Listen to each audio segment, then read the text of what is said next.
Imagine you are walking across the endless golden dunes of the Sahara.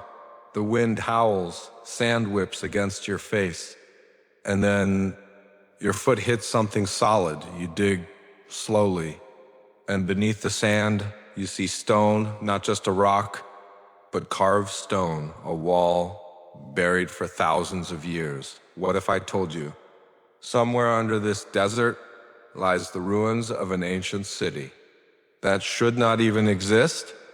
Today, the Sahara is the largest hot desert in the world, a vast ocean of sand stretching 9 million square kilometers. But it wasn't always like this. 10,000 years ago, this place was green, rivers snaked through fertile valleys. Hippos splashed in deep blue lakes. Grasslands stretched to the horizon. Archaeologists call it the Green Sahara period.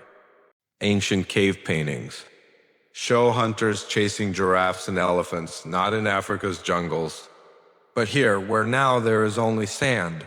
But then something happened. The rain stopped. The Earth's tilt shifted, slowly over centuries. This paradise dried up. The desert began to swallow everything, including, perhaps, a civilization lost to time. For decades, this was only a theory, until satellites changed everything. NASA's orbital radar scans revealed strange, unnatural shapes beneath the dunes, perfect rectangles, straight lines, symmetrical patterns.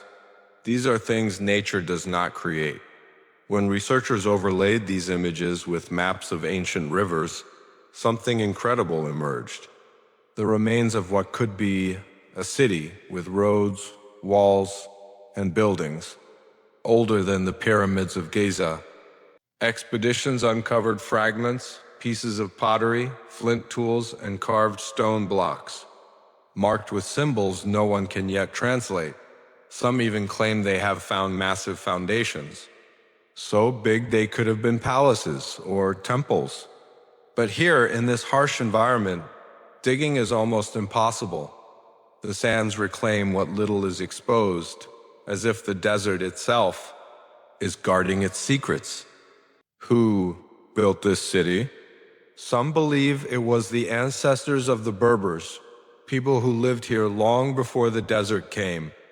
Others say it was the Garamantes, a mysterious civilization that built underground tunnels to bring water to the dry land. But then there is a far more controversial theory that this was part of Atlantis.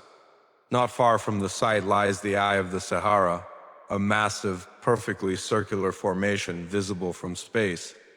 Some researchers point to its uncanny resemblance to Plato's description of Atlantis, concentric rings of land and water.